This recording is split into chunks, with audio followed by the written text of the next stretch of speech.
दोस्तों, ख्वाजा गरीब नवाज से टकराने का कैसा अंजाम होता है। अब भारत का मुसलमान गरीब नवाज की करामत देखेगा। जिस आस्था से करोड़ों हिंदू फैज उठाते हैं, उस मुकद्दस आस्थान के खिलाफ विष्णु गुप्ता ने छेड़छाड़ करने की कोशिश की है। अभी भी वक्त है, विष्णु गुप्ता के पास जाकर बाबा से माफी मांग लें, अपनी याचिका कोर्ट से वापस ले लें और गरीब नवाज की चौखट पर जाकर बोलें, बाबा मुझे माफ कर दीजिए, मुझसे गलती हो गई, वरना आगे क्या होगा, इसका पूरा वीडियो भी हम आपको आगे दिखाएंगे। हर मुसलमान से गुजारिश है, इसको आखिर तक जरूर देखें। अगर गरीब नवाज से उलझने की माफी नहीं मांगी तो क्या होगा। याद रखना, जो गरीब नवाज अन्ना सागर को एक कांसे में समा सकते हैं, जो बादशाह के ऊंट को बिठा सकते हैं, अगर वह जलाल में आ गए तो हुकूमत का सत्यानाश हो जाएगा। फिर वह होगा जो सारी दुनिया देखेगी। अजमेर शरीफ के नीचे मंदिर बताने वाले अगर गरीब नवाज से माफी नहीं मांगेंगे तो आगे उनके साथ क्या होने वाला है। इस पूरी वीडियो के अंदर मैं आपको एक ऐसा इबरतनाक पैगाम सुनाने वाला हूं जिसको देखना आप सबके लिए बहुत जरूरी है। छोटी छोटी हरकतें करते हुए अभी यह बड़े शहंशाह के दरबार में पहुंच गया है, वहां छेड़खानी कर रहा है। अब बस करीब है वह वक्त जब गरीब नवाज का जलाल रंग लाएगा। फिर क्या होगा ऐसे लोगों के साथ, इस पूरी वीडियो में देखिए और जितना हो सके दूसरों तक पहुंचाएं। दोस्तों, ख्वाजा गरीब नवाज के दरगाह पर केस करने वाले के बेटे को कैंसर हो चुका है। यह अब तक की सबसे बड़ी खबर चौंका देने वाली सामने आ चुकी है, जो यकीनन आप लोगों के होश उड़ाकर रख देंगी। अजमेर शरीफ के ताल्लुक से आ रही है। यह खबर इस वक्त काफी ज्यादा हिंदुस्तान में वायरल हो रही है। एक पत्रकार हैं जिन्होंने एक स्टेटस लगाया था। इसमें जो गरीब नवाज की दरगाह पर केस करने वाले के बारे में लिखा था वह यकीनन हैरान कर देने वाला है। क्या कुछ उन्होंने बताया, आगे इस वीडियो में दिल थाम कर सुने और हर मुसलमान इसको आखिर तक जरूर देखें। इस वक्त की जो सबसे बड़ी खबर बताई जा रही है, सरकार गरीब नवाज के दरगाह पर सर्वे याचिका देने वाले के बेटे को कैंसर हुआ है। यह सोशल मीडिया के जरिए से पुष्टि हुई है। यह खबर ऐसे वक्त में सामने आई है दोस्तों, जब आपकी और हमारी और तमाम लोगों की नजरें हजरत ख्वाजा गरीब नवाज की दरगाह से जुड़ी हुई है। यहां पर कुछ अहम डिटेल भी आपको बताना बहुत जरूरी है। आखिर कौन है वह शख्स जिसने हजरत ख्वाजा गरीब नवाज के आस्थाने पर इस तरह की हरकत कराई, जिसके बाद हिंदुस्तान के तमाम ही लोगों में काफी ज्यादा गुस्सा नजर आने लगा, क्योंकि अभी संभल की जामा मस्जिद का केस खत्म नहीं हुआ था और वहां क्या क्या हुआ वह तमाम ही लोगों की आंखों के सामने है।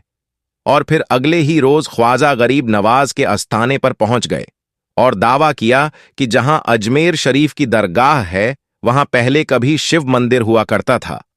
यह सुनते ही हर एक मुसलमान का खून खौल उठता है। सरकार गरीब नवाज की दरगाह पर डाली गई, वह अर्जी मंजूर कर ली जाती है और उसके बाद एक बड़ा हंगामा खड़ा हो गया, क्योंकि यह बात हिंदुस्तान के राजा ख्वाजा गरीब नवाज के आस्थान की थी। यह दरगाह कोई 100 से 200 साल पुरानी नहीं, बल्कि सदियों से सरकार गरीब नवाज के दरगाह रही है। वह 850 साल पहले जो गरीब नवाज के ऊंट बिठाए थे, वह उस वक्त का बादशाह न उठा सका, तो आज के लोगों की क्या औकात, क्या हिम्मत है जो सरकार गरीब नवाज के दरगाह को हाथ भी लगा सके। अन्ना सागर वह समंदर आपने देखा होगा, और जो लोग वहां पर गए हैं उन्होंने तो बखूबी उसको देखा होगा। कितना विशाल और गहरा समंदर है, कोई अंदाजा भी नहीं लगा सकता कि इतने बड़े समंदर को कोई एक कांसा एक प्याले के अंदर समा सकता है। जब पानी के इर्द गिर्द राजा के सिपाहियों ने पहरा लगा दिया और राजा ने पानी देने से जब मना कर दिया, तो सरकार गरीब नवाज ने अपने एक मुरीद को बुलाकर उसको एक कांसा दिया और कहा, जाओ इसको अन्ना सागर के पास रख देना और पानी से कहना, ए पानी, तुझे ख्वाजा ने बुलाया है। इतना कहना था, इतना सुनना था कि समंदर के अंदर जितना भी पानी होता है वह उस कांसे के अंदर समा जाता है। यह तो एक छोटी सी सरकार गरीब नवाज की करामत थी। आज 800 साल बाद लोग ख्वाजा गरीब नवाज के आस्थाने को खोजने की बात करते हैं कि हम अजमेर शरीफ को वहां से हटा देंगे। ऐसे लोगों को नस्त नाबूद होने में अब ज्यादा वक्त नहीं लगेगा। खबर यह है कि अदालत ने ख्वाजा मुइनुद्दीन चिश्ती की दरगाह को शिव मंदिर के ऊपर बनाए जाने का दावा करने वाले याचिकाकर्ता विष्णु गुप्ता ने यह केस किया था। और अब जो खबर निकलकर सामने आ रही है, पत्रकार के स्टेटस के माध्यम से कि किस तरह इस याचिकाकर्ता के बेटे को कैंसर हुआ है, लेकिन इस बात की तहकीक नहीं हो पाई है। न हमारे पास ऐसा सबूत है जो पेश किया जा सके।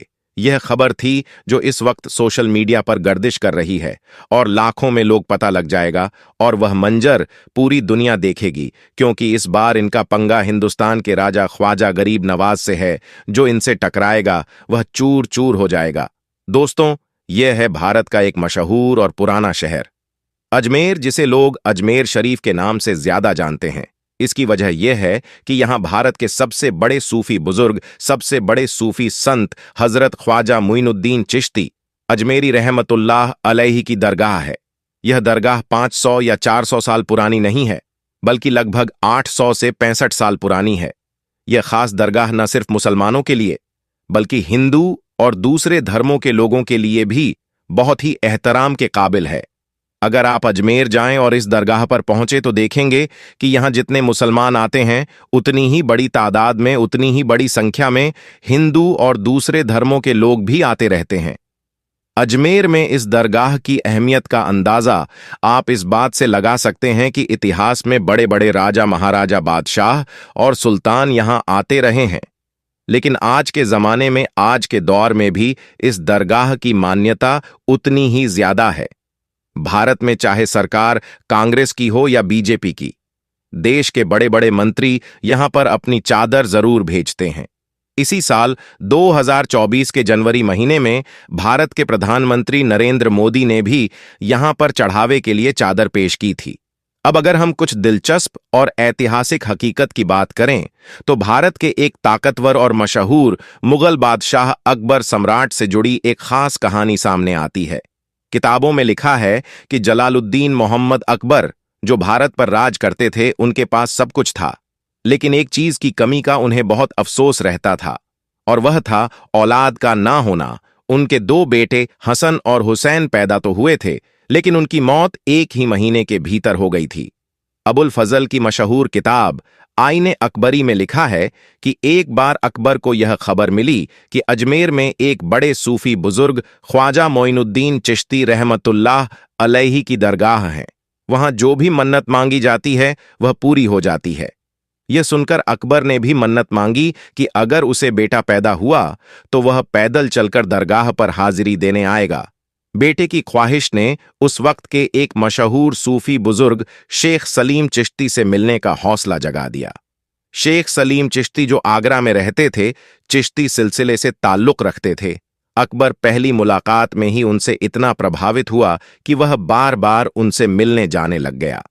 माना जाता है कि एक बार अकबर ने सूफी बुजुर्ग शेख सलीम चिश्ती से पूछा, मुझे कितने बेटे होंगे? शेख ने जवाब दिया, 3 बेटे होंगे। और हुआ भी ऐसा ही। कुछ साल बाद अकबर का पहला बेटा पैदा हुआ।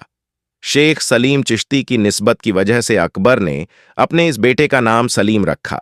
यही सलीम आगे चलकर बादशाह जहांगीर के नाम से मशहूर हुआ।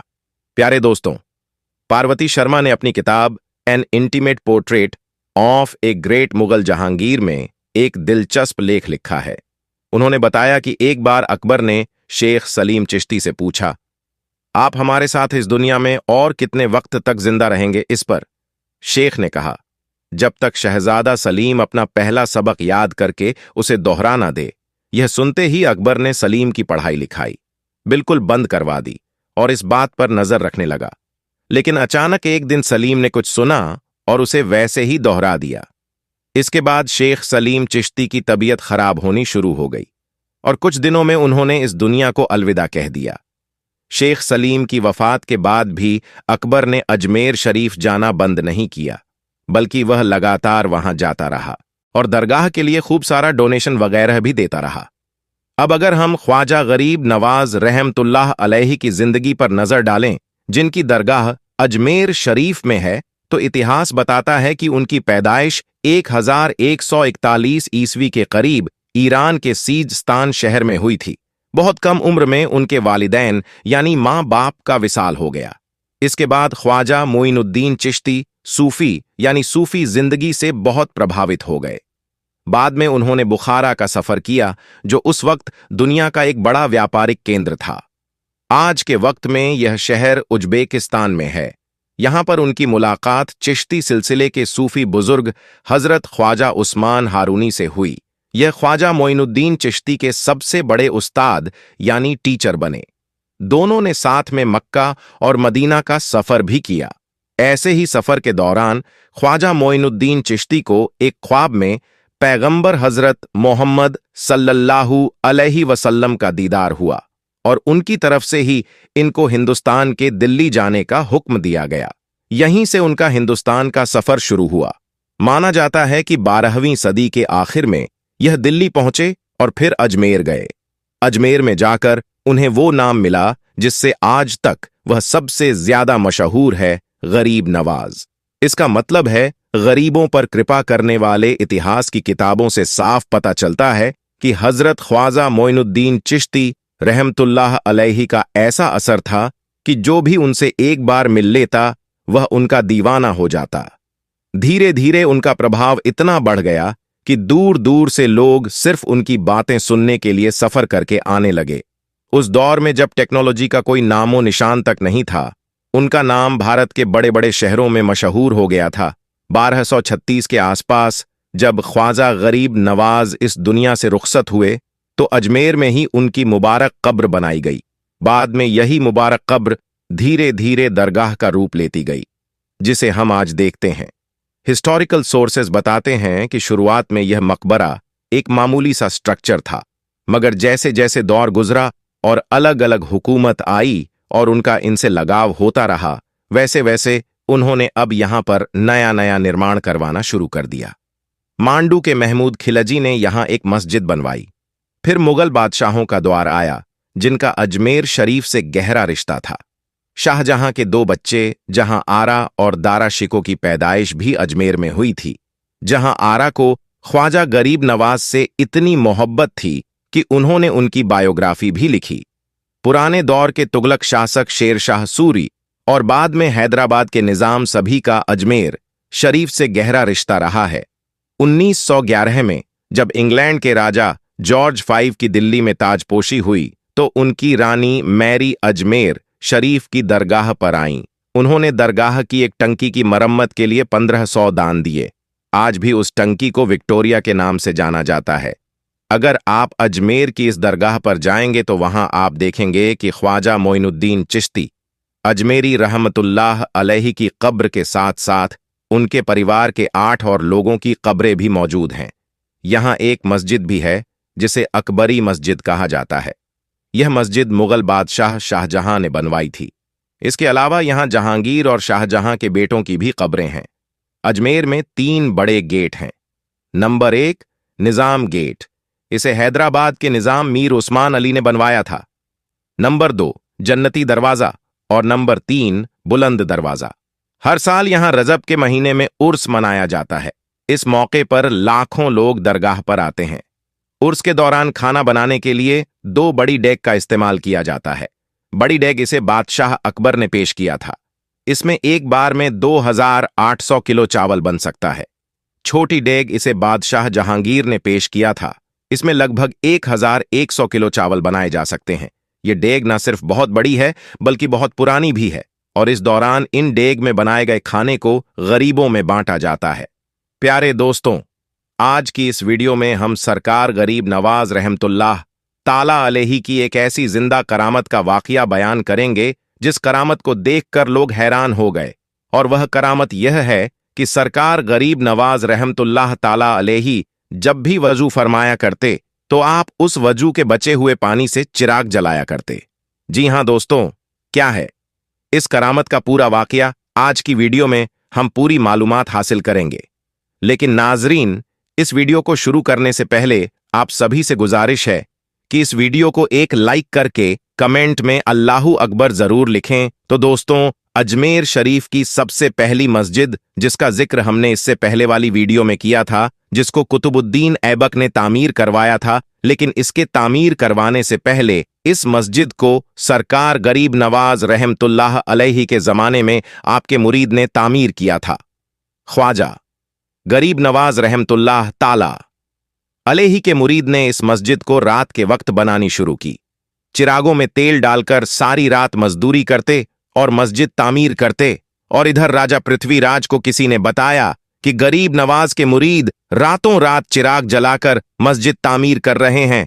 तो फिर राजा पृथ्वीराज ने अजमेर के तमाम दुकानदारों को हुक्म दे दिया कि खबरदार, कोई दुकानदार ख्वाजा के मुरीदों को तेल ना दे, क्योंकि वह तेल से चिराग जलाकर हमारे इलाके में रात के वक्त मस्जिद बना रहे हैं। तो लिहाजा ना तेल ख्वाजा के मुरीद को मिलेगा, ना ही वह मुरीद मस्जिद बनाएंगे। चुनांचे अगले दिन ख्वाजा गरीब नवाज रहमतुल्लाही अलैही के मुरीद तेल लेने के लिए बाजार गए, ताकि चिरागों में तेल डालकर रात के वक्त मस्जिद बनाई जाए। लिहाजा सरकार गरीब नवाज रहमतुल्लाह ताला अलैही के मुरीद जिस दुकान पर तेल लेने के लिए जाते, वह दुकानदार उन्हें तेल देने से इनकार कर देता।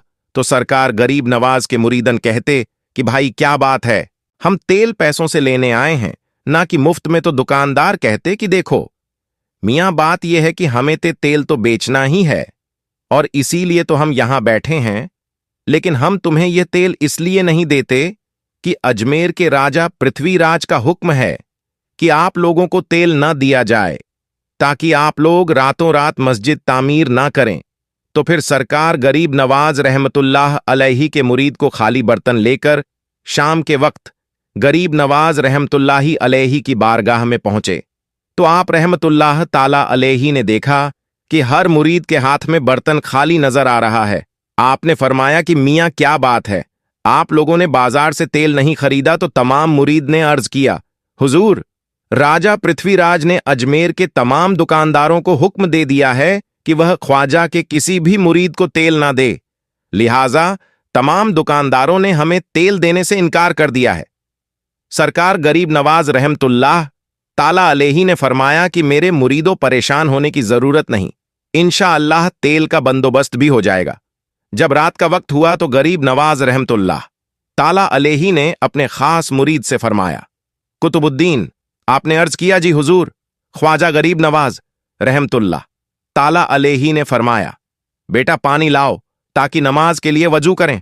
चुनांचे कुतुबुद्दीन बख्तियार काकी रहमतुल्लाही ताला अलैही उठे और एक लोटा पानी भरकर सरकार गरीब नवाज रहमतुल्लाही ताला अलैही की बारगाह में पेश किया।